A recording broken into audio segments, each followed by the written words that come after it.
우리 예배하는 가정 됩시다. 이렇게 인사하겠습니다. 우리 다시 한번 인사할 때 우리 사랑하고 용서합시다. 이렇게 인사하겠습니다. 아멘. 오늘도 차고 넘치는 은혜가 우리 예배 가운데 있기를 축복합니다. 이 시간 고마워라 임마누엘이라는 제목으로 말씀 나누도록 하겠습니다. 사랑하는 성도 여러분, 다시 한번 주님의 은혜와 평강이 가정마다 충만하시기를 축복합니다. 이번 주 금요일 개천절을 시작으로 본격적으로 설 연휴가 시작됩니다. 아마 벌써부터 마음이 분주하신 분들이 계실 것 같아요. 명절에 동선을 어떻게 해야 할 것인가, 또 혹은 자녀들이 찾아온다면 이놈들은 오는 건가 안 오는 건가, 또 온다면 대체 언제 오는 건가, 또 손자는 데려오는 건지 놓고 오는 건지, 오면은 뭘 줘야 될지 벌써부터 고민이 많이 될 것입니다. 오랜만에 만날 생각에 기쁨도 있겠지만 사실 걱정도 많아지는 시기입니다. 오늘 말씀의 제목이 무엇이었습니까? 고마워라 임마누엘이었습니다. 제목만 들어도 마음이 따뜻해지는 것 같습니다. 여기에 음을 넣으면 고마워라 임마누엘, 예수만 섬기는 우리 집이 되는 거죠. 그런데 이 명절은 어떻습니까? 예수 믿는 집, 또 안 믿는 집 다 함께 모이는 시간입니다. 그래서 방심하고 우리가 이 명절을 맞게 되면요, 온갖 세속적 가치관에 다 잠식당해버리는 시간이기도 한 것 같습니다. 저희 집 이야기를 하자면요, 저희 부모님은 각 가정에서 이제 신앙 1세대 분들입니다. 두 분 다 믿지 않는 집안에서 처음으로 믿으신 분들이에요. 저희 어머님은 교회 다닌다고 집에서 쫓겨나셔서 교회에서 살아야 했습니다. 그리고 아버님도 마찬가지였어요. 두 분이 같은 교회는 아니었지만 그렇게 소개를 받아서 그런 사람이 있더라 하면서 서로 만나게 돼서 결혼을 하게 되었습니다. 물론 지금이야 우리 부모님이 평생 기도하시면서 양가 부모님들 그리고 모든 친척분들까지 다 전도를 했습니다만 제가 어릴 때만 해도 그러지 않았습니다. 그래서 명절에 모이면요, 온갖 정말 전혀 다른 대화들이 펼쳐지더라고요. 그래서 네 집은 얼마나 오르고, 또 돈은 내가 지금 얼마나 모았고, 나는 지금 어디에 투자하고 있고, 이거 아무래도 잘 돼서 나 앞으로 성공할 것 같아, 또 애들 성적은 어떻고 저쩌고, 온갖 이런 이야기가 가득한 거죠. 어린 나이였지만 그때도 느낄 수 있었습니다. 명절만 되면 부모님은 좀 힘들어 하셨던 것 같아요. 만약에 목회만 안 했다면, 또 개척만 안 했다면, 내가 목회했기 때문에 저들은 줄 수 있지만 나는 내 자녀에게 해주지 못하는 것들, 저들은 잘 먹이고 잘 입히고 학원 보내고 여행 보내고, 반면에 나는 해주지 못하는 것들을 계속 봐야만 했기 때문이에요. 저희 형 이름이 백향목이에요. 그리고 누나는 백합화입니다. 그래서 향목이 지금 나이면 이거 해줘야 되는데, 합화 지금 이때쯤이면 이거 해줘야 되는데, 너무 당연하게 말하는 그런 것들 중에서 사실 우리 부모님이 해줄 수 있는 거는 거의 없었던 것 같아요. 또 제 동생이 어릴 때 미국에 사시던 한 목사님께서, 또 세림이입니다. 세림이 제 동생을 이제 보내라고 한 거예요. 내가 잘 교육도 시키고 맛있는 거 잘 먹이고 그렇게 하겠다. 둘이 되게 친하긴 했습니다. 이곳에서 교육 잘 시켜주겠다고 했는데 두 분이 그때 엄청 막 기도를 했던 것 같아요, 저희 부모님께서. 근데 알고 보니까 나중에 들었어요. 그 당시에 만약에 보내게 되면은 이 호적을 파서 그분한테 옮기는 걸로 이해를 하고 계셨더라고요. 근데 그런 요청을 받고 나서 그럼에도 불구하고 내가 이 아이를 위해서라면은 우리 집보다는 맡기는 게 나은 선택일까? 이런 고민을 하면서 엄청 기도를 하셨다고 하더라고요. 그래서 지금 생각하니까 되게 짠한 것 같습니다. 그래서 아무리 사명으로 시작한 일이지만 평소에 말씀 보고 목회할 때는 괜찮죠. 하지만 명절이나 또 기타 온갖 다른 세속적 가치들이 쏟아져 나오는 환경 가운데 있으면은 영향받고 힘들어할 수 있는 자리라는 것입니다. 그래서 저는 지금도 이 명절을 앞두면 조금 긴장하게 되는 게 있는 것 같아요. 세상은 여기저기 서로에 투자하고 있는 것들, 또 투자의 결과물들을 자랑하는 시간이 되기도 합니다. 자, 그렇다면 대체 우리 그리스도인들은 어디에 투자하고 있는 사람인가? 이런 생각이 들었습니다. 사랑하는 성도 여러분, 우리들은 말씀에 올인하고 말씀으로 살아가는 자들인 줄 믿습니다. 우리가 한 번씩 교회에서도 그렇고 단체로 어디 소풍 갈 때가 있습니다. 그러면 그때마다 어떤 일들이 있습니까? 버스 타고 이제 가려고 하는데 맞다. 그리고 또 카페에서 나오면서 차에 다 탑승하고 있는데 꼭 한 명씩 허겁지겁 돌아가는 사람들이 있습니다. 왜 돌아갑니까? 깜빡 잊고 핸드폰을 놓고 온 거죠. 무언가 놓고 온 것을 챙기기 위해서 얼마나 기가 막히게 그걸 잘 챙기는지 몰라요. 절대 잃어버리지 않습니다. 잠깐 손에서 떠나가면 금세 기억하고 찾는 거예요. 왜 그렇습니까? 중요한 것을 놓치고 있었으니까. 오늘 본문 중에서도요, 우리에게 이렇게 강조하는 부분이 있습니다. 너희는 마음에 이 말씀을 새겨라. 그리고 내 자녀에게 부지런히 가르쳐라. 집에 앉았을 때든지 길을 갈 때든지 누워 있을 때든지 일어날 때든지, 즉 모든 삶의 중심에 이 말씀이 삶에 새겨 있어야 한다, 이렇게 말하고 있습니다. 어디 갔다가 놓고 온 핸드폰을 챙기기 위해서 허겁지겁 돌아가는 우리들의 모습처럼 말씀이 그래야 한다는 거예요. 말씀을 깜빡하라는 말이 아니고요, 깜빡할 뻔했네 하면서 기필코 어떻게든 챙기는 것이 말씀이 되어야 한다는 것입니다. 성도 여러분, 그러므로 우리가 이 명절을 앞두고 오늘도 이 말씀을 우리 가슴에 새기고 싶습니다. 왜냐하면 이 명절이야말로 우리의 삶의 기준이 그대로 드러나는 때이기 때문입니다. 긴 연휴가 주어졌습니다. 시간을 내가 배치할 수 있는 환경이 주어진 거예요. 그래서 이 시간 동안 누군가는 마음껏 주님과 확 멀어져 가지고 휴가를 다녀오는 분들이 있습니다. 신앙의 휴가를 말하는 거예요. 또 장소는 달라졌어도 반드시 주님 앞에 예배의 자리들을 지켜나가는 분들도 또 있는 것이지요. 또한 만나는 친척과 또 자녀들, 조카들과의 대화에서 적어도 우리 그리스도인의 대화는 좀 달라야 한다는 것입니다. 어디 성공했나? 성적은 좀 오르고 있나? 그래서 돈은 잘 벌리고 있고, 너 그렇게 해서 어떻게 집 살래? 너 그렇게 하면 결혼하기 힘들 텐데, 이런 대화가 아니라 적어도 우리들의 대화는 좀 달라야 하는 것이죠. 말씀을 얼마나 가슴에 품고 살아가고 있는가? 그래, 누구야, 너 신앙생활은 좀 잘하고 있고 어려운 것은 없고, 그래, 내가 그것을 위해서 기도해 줄게. 오랜만에 만났더니 네가 힘든지도 모르고 나는 지내고 있었구나. 너 때가 진짜 힘들 때야. 힘내렴? 이런 대화가 적어도 우리들에게서는 나와야 하는 것이죠. 그러므로 우리가 명절을 앞두고 더 붙들어야 할 고백은 이것입니다. 우리 함께 따라해 보도록 하겠습니다. 고마워라 고마워라 임마누엘. 임마누엘. 고마워라 임마누엘, 이 고백이 우리 가운데 있기를 소망합니다. 하나님은요, 말씀을 우리 가슴에 새기라고 말씀하십니다. 이것이 오늘 본문의 첫 번째 대지입니다. 우리 6절 말씀 함께 읽도록 하겠습니다. 시작. 오늘 내가 내게 명하는 이 말씀을 너는 마음에 새기고. 아멘. 여기에서 중요한 단어는 무엇입니까? 말씀을 마음에 새기라는 거죠. 다 중요하네요. 즉 말씀을 우리의 삶의 중심에, 선택의 기준에, 결정의 뿌리에 둔다는 것입니다. 그래서 너무 당연하지만 한 번 더 고민하기 원합니다. 왜 가슴에 새기라고 하는 걸까요? 왜냐하면 우리가 머리에 새겼을 경우 상황 앞에서 넘어질 때가 너무나도 많기 때문입니다. 우리가 공부하고 시험 문제를 풀 때 우리는 답을 알고 있습니다. 그런데 정작 인생은 그렇게 됩니까? 외운 대로 되고 정답처럼 흘러가지 않죠. 그리고 진짜 현실 앞에서는 우리는 이 정답을 떠오르지 않을 때가 훨씬 많습니다. 머리에만 있기 때문인 거예요. 반대로 이 말씀이 우리의 가슴에 새겨져 있으면은 위기의 순간에도 툭 튀어나오는 게 바로 이 말씀인 겁니다. 다윗이 골리앗을 만나고 너는 칼과 창과 단창으로 나아오지만 나는 만군의 여호와의 이름으로 나아간다, 이러한 고백은요, 내가 머리로 그냥 조금 외우고 있다고 꺼낼 수 있는 고백은 아닌 것이지요. 위기를 만났을 때 툭 튀어나오는 고백은 우리의 가슴에 심겨져 있을 때 나오게 되는 겁니다. 잠깐 친척들과 또 지인들이 모이면 어떤 이야기가 나오게 됩니까? 너 아직도 교회 다니고 있어? 너 그렇게 평생 예수 믿더니 예수님이 뭐 집 한 채라도 주든? 너 왜 이렇게 손해보는 길만 다니니? 아니 뭐 너의 신앙 내가 인정은 하는데 내가 너 좋아하니까 솔직하게 말하는 거야. 너 너무 바보같이 살아. 너무 손해만 보고 사는 것 같아. 아니 교회 다닐 수 있는데 그렇게 바보처럼 다닐 필요는 없다고, 이런 얘기들을 얼마나 자주 듣게 되는지 몰라요.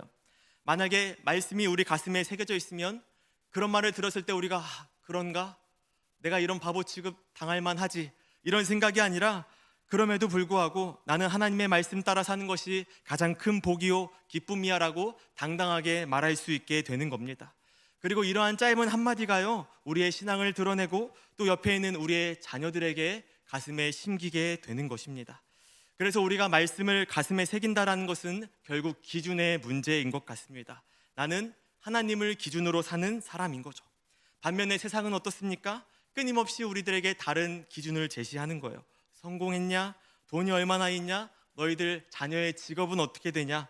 그리고 며느리는 누구고 또 사위는 누구로 받아들였는가? 이런 게 기준이 된다는 거예요. 이것저것 계속 다른 기준들을 제시하게 됩니다. 그래서 며느리와 사위가 누구인지도 중요하고, 그리고 그 잘난 며느리와 사위가 부모에게 얼마나 잘하고 있는가, 이런 모습들도 또 삶의 기준이 되기도 하는 것입니다. 다 중요하지만 오늘 죽음을 앞두고 있는 120살의 모세는 이렇게 말하고 있는 거예요. 말씀을 붙들라, 말씀을 마음에 새겨라 라고 말하는 것입니다. 그렇다면 이 말씀과 신자의 관계는 어떻게 되는 것입니까? 오늘 신명기 6장을 통해서 조금 더 살펴보기 원합니다. 우리 오늘 본문의 시작인 6장 1절 말씀 한번 읽어보도록 하겠습니다. 시작. 이는 곧 너희의 하나님 여호와께서 너희에게 가르치라고 명하신 명령과 규례와 법도라. 너희가 건너가서 차지할 땅에서 행할 것이니. 아멘. 예, 이는 곧 너희 하나님 여호와께서 너에게 가르치라고 명하신 명령과 규례와 법도다, 이렇게 말하고 있습니다. 즉 이것은요, 너희가 건너가서 차지할 땅, 즉 요단강을 건너가서 하나님이 주실 그 땅에서 행할 것, 하나님이 주신 것을 소유한 채 살아가는 그 백성들이 지키고 행해야 할 하나님의 명령과 규례와 법도를 말하고 있는 것이에요. 말씀드렸던 것처럼 120살의 모세가 말하고 있는 겁니다. 마지막 설교예요. 이미 출애굽의 1세대들은요, 그들의 불순종으로 말미암아 광야에서 다 죽어가는 것을 이미 보았습니다. 그리고 이제 남아있는 출애굽 2세대의 백성들을 향해서 하는 모세의 마지막 간절한 설교입니다. 이 마지막 설교에서 무엇을 강조하고 있습니까? 신명기 전체를 통해서 명령과 규례와 법도를 계속 강조하고 있어요. 그리고 2절을 보시면요, 이것을 지키는 이유는 내 아들과 손자들이 하나님을 경외하기 위함이다 라고 말하고 있습니다. 그리고 이 말씀을 지키게 되면요, 장구하게 된다, 즉 장수하게 된다라고 말하는 거예요. 우리가 잘 살게 된다, 즉 말씀과 규례와 법도를 지키는 것은 우리를 위한 것이다 라고 말하는 거죠. 특히나 민족적으로 봤을 때 이 민족이 장수한다, 즉 민족이 망하지 않고 오래 간다는 것은 그 복의 의미가 더해지기도 하는 겁니다. 우리가 읽은 이 신명기 6장은요, 모세가 전하고 있습니다. 하나님의 말씀을 전하고는 있지만 사실 모세가 자기의 생각을 말하라고 해도 똑같은 말을 전했을 거예요. 하나님의 명령을 지켜라, 그것이 너희가 잘 되는 길이다. 그리고 3절에서는 이렇게 말하고 있습니다. 이스라엘아, 듣고 삼가 그것을 행하라. 그리하면 네가 복을 받고 내 조상들의 하나님 여호와께서 내게 허락하심 같이 젖과 꿀이 흐르는 땅에서 네가 크게 번성하리라 라고 말하는 거예요. 이제는 무엇을 말하고 있습니까? 번성한다.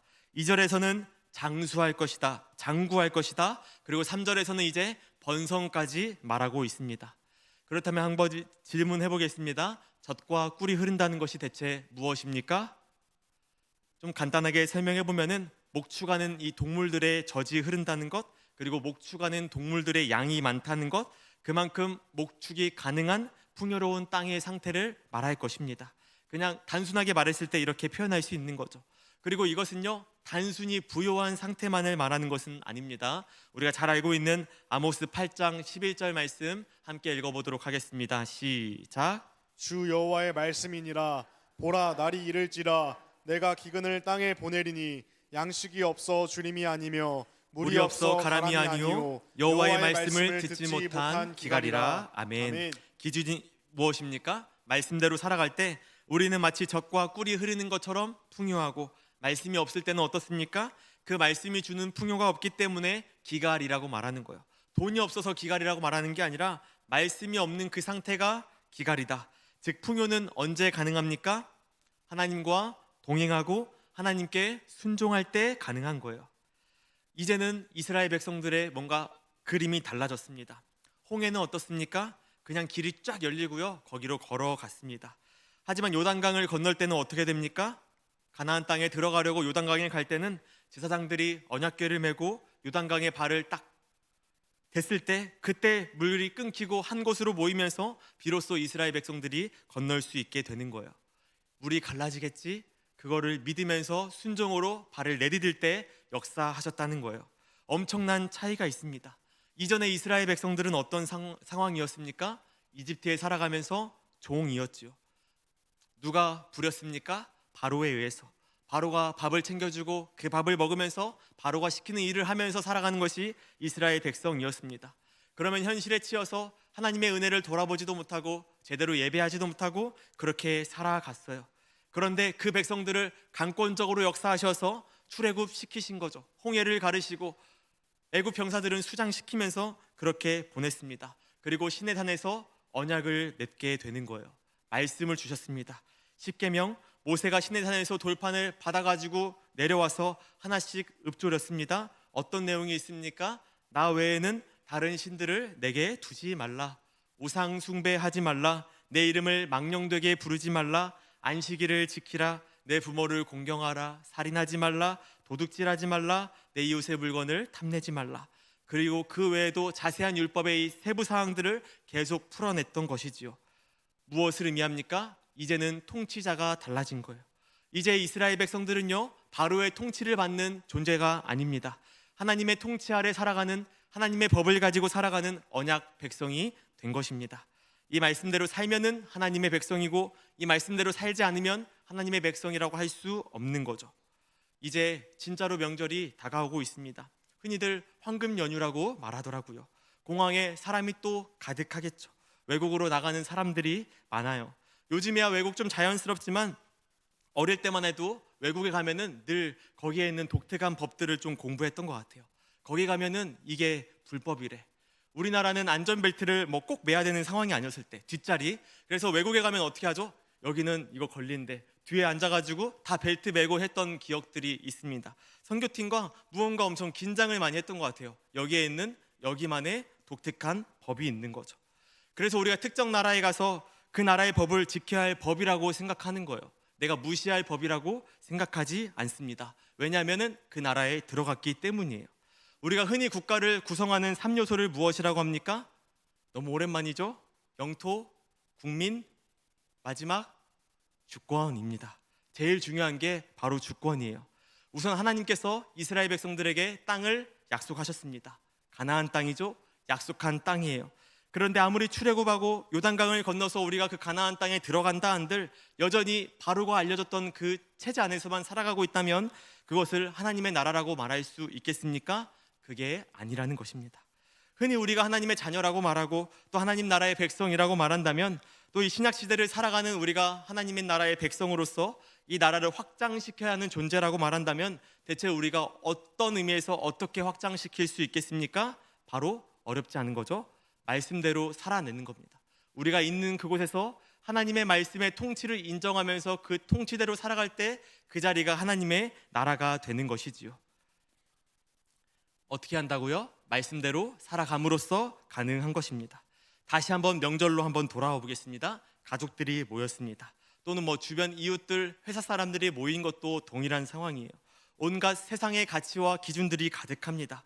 대체 거기에 우리가 어떻게 하나님의 나라를 선포할 수 있겠습니까? 앉아봐 하면서 복음을 막 제시해야 되는 것입니까?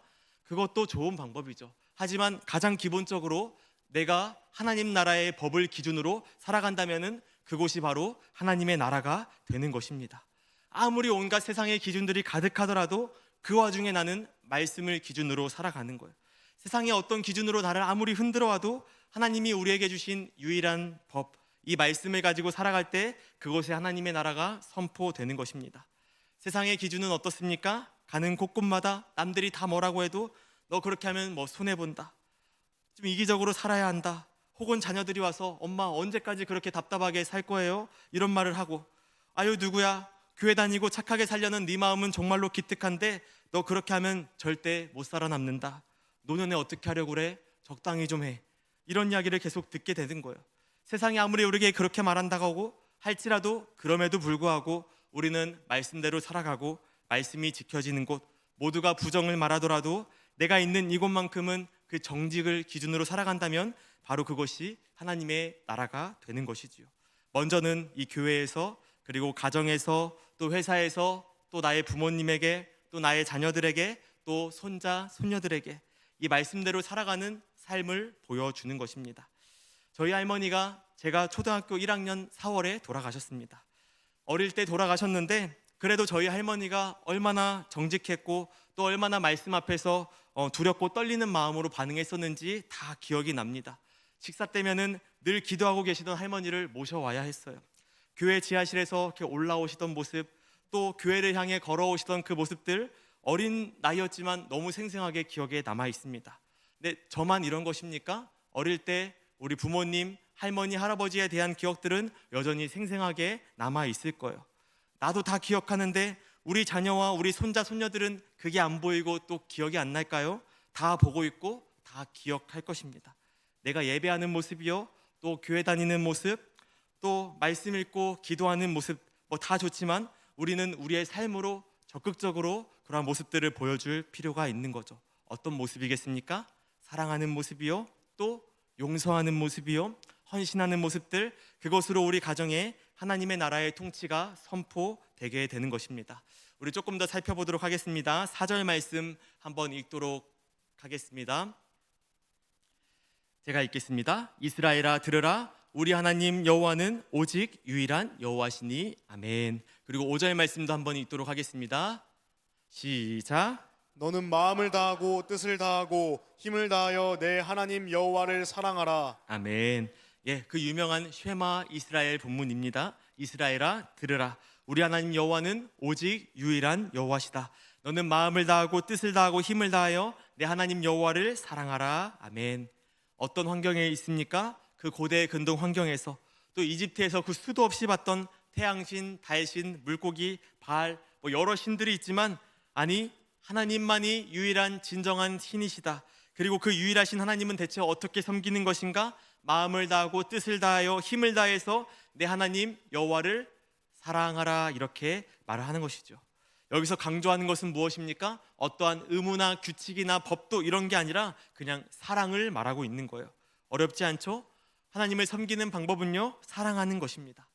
아마 모두가 뭐 어렵지 않네, 쉽네 이렇게 이해할 것 같아요. 우리가 연애할 때를 한번 생각해 보면 좋겠습니다. 사랑하면 어떻습니까? 자연스럽게 사랑하면요, 다 해보셨죠? 예, 보고 싶어요. 너무 어려우면 우리 손자, 손녀를 생각해 보세요. 어제 갔는데 오늘 또 보고 싶고, 야, 너 언제 오냐? 근데 이것도 부담스러워할까 봐, 부담스러워서 안 오면 어떡하지? 말도 못 꺼내고. 근데 아이고, 우리 손자 잘 있나? 또 사진 엄청 훑어보면서, 그게 일상이지 않습니까? 사랑하면 계속 만나고 싶고 보고 싶고, 또 연인 간에는 손잡고 계속 걷고 싶고, 그런 게 사랑이지 않겠습니까? 뭐 나는 20분 움직여야 되는데 쟤는 5분만 코앞에서 나와서 나를 만나고 있네? 기분 더러워서 못 만나겠네? 이런 생활이 가능합니까?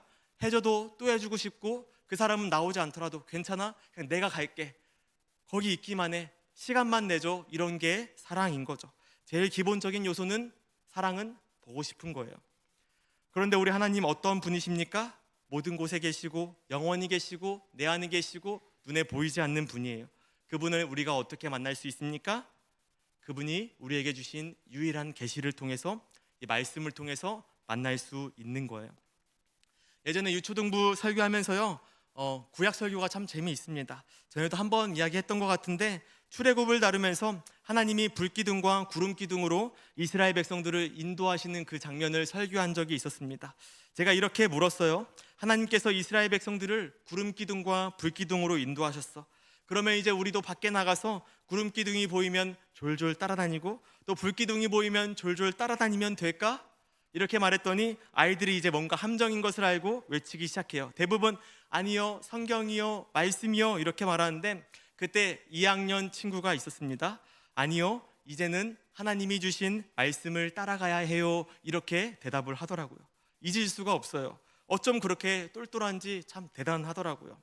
이게 정답입니다. 우리는 말씀 따라 살아가야 되는 거예요. 이 말씀만이 하나님 나라의 백성이라고 말하는 우리들의 유일한 법이자 규범입니다. 또 이 말씀 안에서 우리를 강권적으로 사랑하시고, 또 우리가 사랑하는 그 하나님의 어떠하심, 그의 지혜와 의, 인자, 긍휼, 진리, 능력과 생명과 사랑이 다 계시되어 있는 거예요. 예수님도 이 말씀을 인용하시면서 동일하게 말씀하십니다. 너는 마음을 다하고 뜻을 다하여 주 너의 하나님을 사랑하라. 이것이 첫째 되는 계명이요, 둘째도 그와 같은데 내 이웃을 내 자신과 같이 사랑하라, 이렇게 말씀하는 거예요. 주님을 사랑하고요, 그 받은 사랑에 마땅한 반응으로 살아가라고 우리에게 명령하고 계시는 거예요. 내 마음을 다하고 목숨을 다하고 뜻을 다하여 어떻게 사랑할 수 있는지 아십니까? 그분이 막 강력한 존재이고 우리가 사랑하지 않으면 막 맞을 것 같아서 두려워서 할 수 있는 게 사랑이 아닙니다. 자격 없는 우리들을 사랑해 주셨기 때문에, 그래서 우리가 모든 걸 다해서 사랑할 수 있는 거예요. 그 사실이 어디에 담겨 있습니까? 말씀에 담겨 있는 거예요. 우리가 힘에 굴복해서 고백하는 게 아니에요. 우리가 먼저 그 사랑을 맛보았을 때, 예 주님, 저는요 주님만 있으면 돼요, 그렇게 고백하게 되는 거예요. 제가 지금 가지고 있는 이것들 다 잃어버리게 되더라도 만약에 주님만 내 곁에 계시면요, 저는 정말로 괜찮을 것 같아요. 이렇게 고백하게 되는 거죠. 언제요? 사랑을 경험했을 때. 하나님이 회초리 들고 내 종아리를 때려서 무서워서 고백하는 게 아니라 앞으로 엄마 말 잘 들을게요, 이런 거하고 차원이 다른 고백인 거죠. 그 사랑이 너무 커서 저는 주님만 있으면 될 것 같습니다.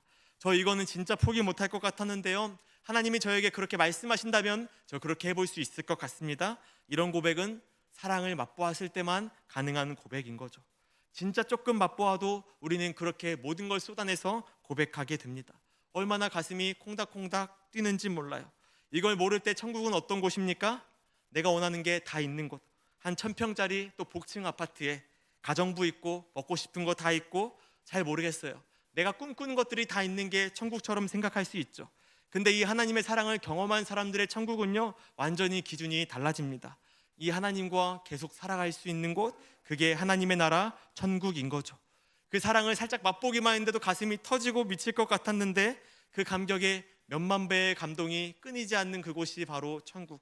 그래서 내가 어떻게 24시간 찬양을 해요? 저 천국 안 갈래요. 이런 고백도 합니다, 아이들이. 하지만 이걸 경험한다면은 하지 말라고 해도 찬양할 수밖에 없는 곳이 바로 천국일 거예요. 감당이 안 되죠? 만약에 이 땅이었다면 행복 치사량으로 죽을지도 모르는 일인 거예요. 천국이니까 감당할 수 있는 그 감동의 폭포수, 감격의 근원은 누구입니까? 오늘 찬양했던 것처럼 복의 근원 강림하사, 복의 근원인 하나님, 그분과의 동행하는 것, 그게 바로 천국인 거죠. 이러한 마음으로 우리가 하나님의 말씀을 대할 때 어떻게 한 글자 한 글자 손가락으로 말씀을 짚어가면서 보지 않을 수가 있겠습니까? 막 설레면서 보게 되는 거예요. 그분이 나에게 쓴 연애 편지인 것처럼 그 놀라움에 읽다가 무릎 꿇게 되는 거죠. 이 말씀과 기도라는 은혜 안에 살아가면서도 계속 그렇게 하나님을 바라게 되는 거예요. 내 나이가 어떠하고, 내가 뭐 얼마나 배웠고, 내가 지금 얼마나 벌었고, 내가 직업이 어떻고 아무 상관없고요. 그저 하나님밖에 떠오르지 않는 게 이 말씀에 푹 빠졌을 때의 일입니다.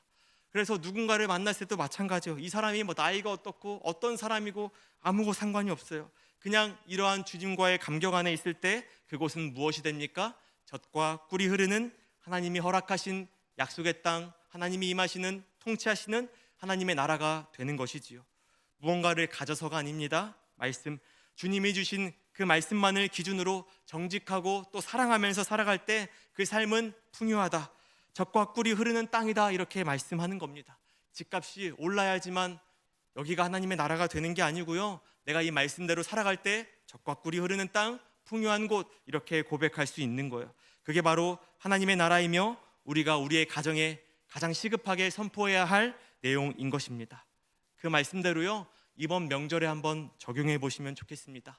부모를 공경하고 배우자를 존중하고 또 자녀를 축복하는 모습들. 특히 명절 때만 되면은 반복적으로 다투는 부부 혹시 있으십니까? 절대 손들지 마시고요, 티내지 마십시오. 매번 싸웠다면 이번 명절은 조금 다르면 좋겠습니다. 말씀대로 또 똑같은 레파토리, 저번에도 말했는데 또 이러고 있네. 화가 나 미치는 거죠. 하지만 그거를 하나님의 마음으로 한번 접어봤으면 좋겠습니다. 10월을 앞두고 있어요. 연초에 우리가 어떤 표어를 가지고 출발했습니까? 처음 사랑을 회복하라.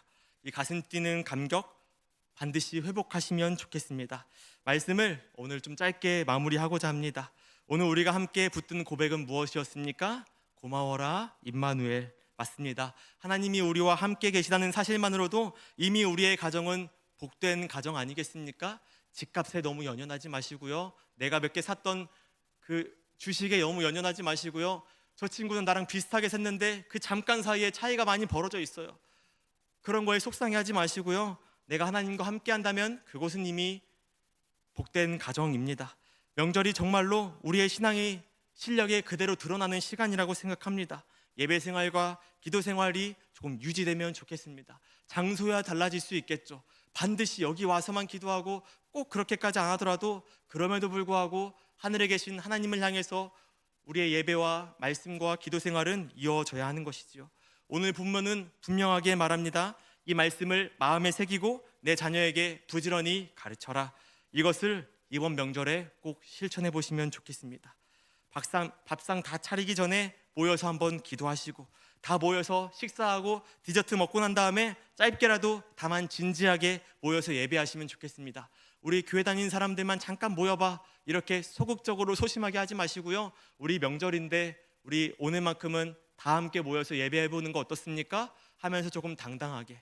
근데 우리가 당당하지 못한 이유가 뭐예요? 그냥 종이는 챙겨왔는데 예배 진행할 준비는 안 돼 있으니까 그냥 아는 사람들끼리 조용히 끝내고 싶은 마음도 있을 거예요. 그렇다면은 이 종이 미리 들고 가서 준비하는 거예요. 찬송가도 미리 불러보고 말씀도 미리 읽어보고 설교문도 다 읽어보면서 우리가 어떤 나눔을 할 수 있을까 한번 진행도 해보고. 사실 한 번으로 되겠습니까? 여러 번 해보는 거예요. 왜? 복음 전할 수 있는 기회로 삼기 위해서 준비하는 겁니다. 물론 믿지 않는 그 사람들, 아무리 나보다 어리고 호적상으로 낮더라도 그 사람들을 모아놓고 예배를 한다는 것은요, 엄청난 부담이 있는 일이에요. 그러므로 기도로 준비하시고, 하나님 우리 가정에 다시 한번 예배할 수 있는 명절이 되게 하여 주시옵소서, 이런 고백으로 그런 도전을 가지고 한번 가시면 좋겠습니다. 그러한 예배를 위해서 우리 교회도 얼마나 파격적인 선택을 했습니까? 오늘부터 순서지가 제공됐어요. 또 이미지 파일도 제공해 드릴 겁니다. 또 찬송가에는요, QR코드를 통해서 유튜브 음원도 함께 연결해 두었습니다. 하시면 되는 거예요. 우리 가정에 예배가 그쳐 있었다면, 그리고 내가 신앙의 가장이라면 꼭 미리 말씀과 찬송과 또 기도할 내용들을 가지고 미리 준비하시면 좋겠습니다. 오랜만에 모였잖아요. 그곳은 반드시 예배하는 곳이 되어야 되는 거예요. 너 전에 샀다던 그 주식 얼마나 올랐어? 이런 거 궁금해하지 마시고요. 우리 오랜만에 모였는데 하나님께 예배하자. 그것이야말로 고마워라 임마누엘, 주님만 섬기는 우리 집 되는 것입니다.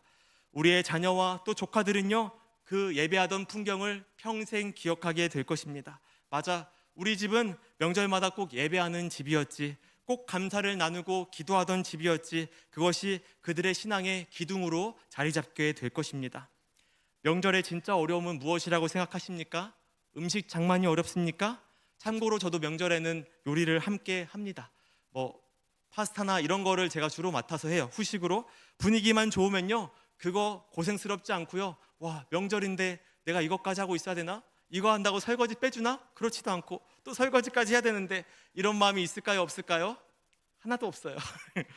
예, 분위기만 좋으면요, 너무 기쁘고 즐겁고 행복한 거예요. 뭐가 힘들어요? 진짜 어려운 건 만약에 가족들 간의 사이가 좋지 않을 때, 뭔가 껄끄럽고 불편한 관계일 때 100원도 주기 싫죠. 이거 김치 하나 올려주는 것도 싫고 마음이 불편해지게 되는 거예요. 오래된 서운함들도 있고 또 풀리지 않는 오해들도 있을 수 있어요.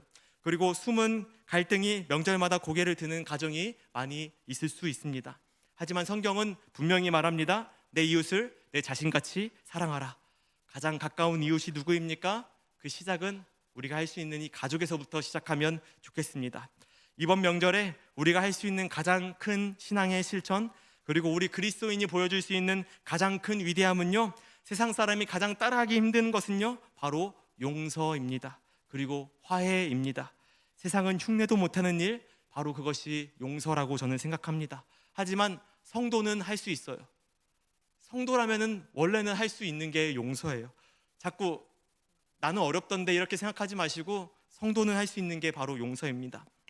왜냐하면 이미 용서받을 자격이 없는데 용서받은 자들이 우리이기 때문에, 이미 그 용서를 받았고 경험한 자이기 때문에 우리만 할 수 있는 게 진정한 용서입니다. 혹시 마음에 풀지 못하는 감정이 남아 있습니까? 어렵겠지만요, 이번 명절이 그 기회입니다. 용서할 수 있는 기회고요, 또 화해할 수 있는 기회예요. 내가 먼저 손 내밀고 먼저 웃어주고 내가 먼저 그를 축복함으로써 한번 시도해 볼 수 있는 것입니다. 그 작은 축복과 미소가 우리의 가정을 임마누엘 되게 할 것입니다. 만나게 될 부모님, 또 자녀, 조카, 친척 가운데 그런 선물을 준비했으면 좋겠어요. 어떤 물건 말고요, 말씀과 기도의 선물, 그리고 축복하는 선물이요. 그 진심 어린 그 사랑의 말들로 우리의 가정이 신앙으로 든든히 세워지는 이번 명절 되면 정말로 좋겠습니다. 고마워라 임마누엘, 예수만 섬기는 우리 집, 이 고백이 온 가정 가운데 회복되기를 진심으로 축복합니다. 우리 이 시간 함께 기도하면 좋겠습니다. 우리 들은 말씀을 가슴에 품고 함께 기도할 때는요, 이 시간 우리의 가정에 말씀과 기도가 회복되기를 위해서 간절히 기도하면 좋겠습니다. 주님, 이번 명절에 내가 밥상뿐만이 아니라 예배가 준비되는 명절이 되게 하여 주시옵소서. 우리의 가정이 말씀을 붙들고 기도를 붙들 수 있도록 내가 먼저 준비하면서 예배하게 하여 주시옵소서. 하나님이 함께 하시는 임마누엘 집이 되게 해달라고 우리 간절히 은혜를 구하면서 가정과 또 자녀와 집안을 위해서 이 시간 간절히 함께 기도하며 나가도록 하겠습니다. 함께 기도합시다. 하나님, 우리의 가정 가운데 다시 한번 예배가 회복되기 원합니다. 임마누엘 하나님, 우리의 가정이 임마누엘이기를 원합니다. 주님만 섬기는 우리 집이 되기 원합니다. 말씀의 가치가 기준이 되어 살아가는 그러한 든든한 신앙의 기둥이 세워진 가정 되기 원합니다. 하나님, 내가 예배를 뒤로 빼놓을 때가 많았습니다. 하나님, 먼저 예배하고 먼저 기도해야 되는 상황에도 불구하고 내가 그러지 못했음을 용서하여 주시옵소서. 이제는 내가 미리 준비하고 기도하면서 준비하게 하여 주시옵소서. 하나님, 예배하게 하여 주시옵소서. 온 가족 구성원들이 함께 모여서 한 마음으로 예배하고 서로를 위해 감사하고 기도하는 시간들이 될 수 있도록 하나님 은혜를 허락하여 주시옵소서. 지금까지 많이 약해져 있었다 할지라도 이번 명절을 통하여서 다시 한번 예배가 회복되기 원합니다. 다시 한번 우리 가운데 말씀의 기준이 회복되기 원합니다. 하나님 은혜를 허락하여 주시옵소서. 하나님, 우리의 가정 가운데 다시 한번 신앙으로 회복되는 것을 허락하여 주시옵소서. 주님, 그 가운데 나를 사용하여 주시옵고 내가 기도함으로 준비하고자 하오니 이번 명절을 통하여서 주님 예배가 회복되게 하여 주시옵소서. 아버지, 우리 한 번 더 마지막으로 기도할 때 이 시간 우리 교회를 위해서 기도하기 원합니다. 세우신 담임 목사님과 모든 교역자와 직분자들을 위해서, 그리고 우리 원로 목사님 건강을 위해서, 또 섬기시는 목자 총무님을 위해서 기도하기를 원합니다. 무엇보다 예배를 결단하고 예배를 준비하는 우리 모든 성도님들을 위해서 기도하기 원합니다. 명절에 내가 예배를 인도하는 거 처음이라 낯섰고 어렵고 얼마나 힘들겠습니까? 그런데 그렇게 주저하다 끝나는 명절이 아닌 준비하고 실제로 예배하게 하여 주시옵소서. 모든 성도님들 가운데 담대함을 허락해달라고, 우리 교회 온 성도님들이 예배의 사명과 말씀의 정체성을 굳건히 세울 수 있게 해달라고 우리 교회의 온 성도님들을 위해서 이 시간 마지막으로 함께 간절히 기도하며 나아가도록 하겠습니다. 함께 기도합니다. 하나님, 우리 승영교회 가운데 이 예배가 회복되는 것을 허락하여 주시옵소서. 온 성도님들의 모든 가족들을 주님께서 붙들어 주시옵고 예배가 회복되게 하여 주시옵소서. 낯설고 어려워서 주저하다 끝나는 것이 아니라 하나님, 담대함으로 준비하게 하여 주시옵소서. 담대함으로 주님께서 우리와 통행하심을 믿고 나아가서 예배할 수 있게 하여 주시옵고 그 예배 가운데 하나님 충만히 임재하여 주시옵소서. 우리의 가정이 달라지게 하여 주시옵고 우리의 가정 가운데 감사와 찬양이 회복되는 것을 허락하여 주시옵소서. 하나님, 우리 담임 목사님과 모든 교역자 직분자들, 우리 원로 목사님을 주님께서 붙들어 주시옵소서. 섬기고 있는 모든 목자 총무님과 아버지여 헌신하는 모든 자들 가운데 하나님께서 만지시고 위로하여 주시오며 예배가 회복되는 곳이 될 수 있도록 하나님 한 명 한 명들을 붙들어 주시옵소서. 아버지 은혜를 허락하여 주시옵소서. 주님,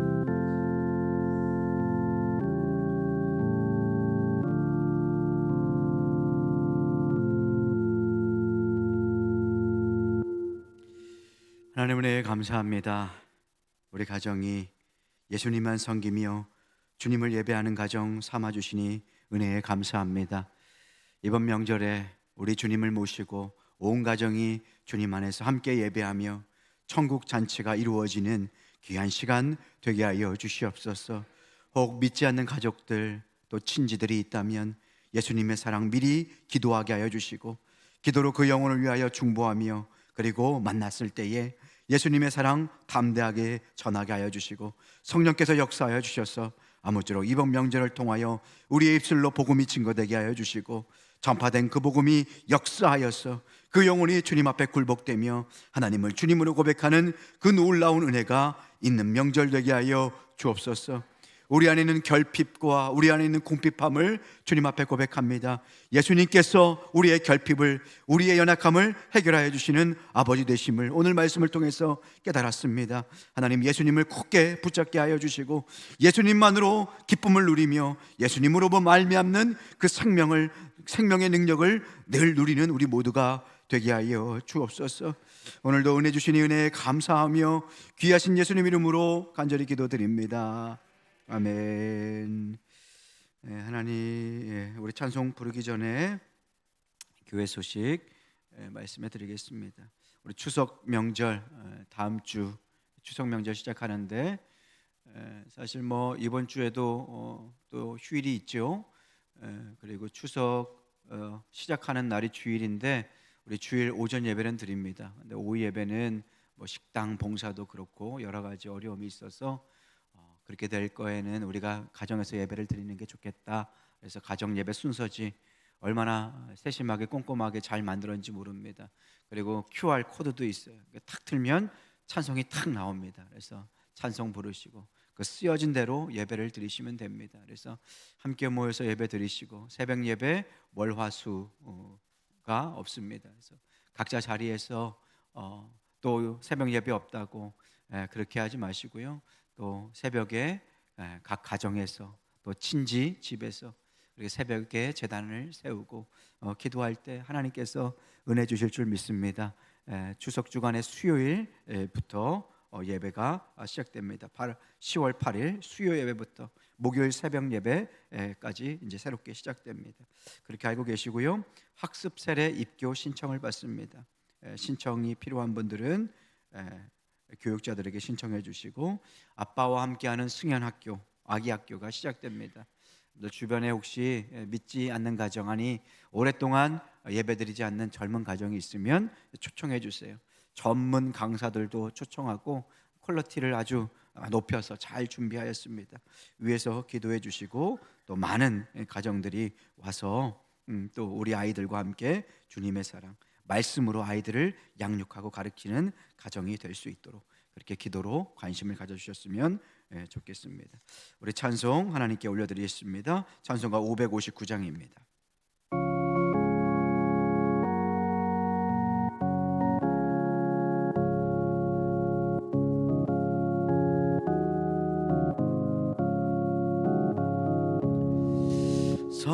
사철의 봄바람 물어있고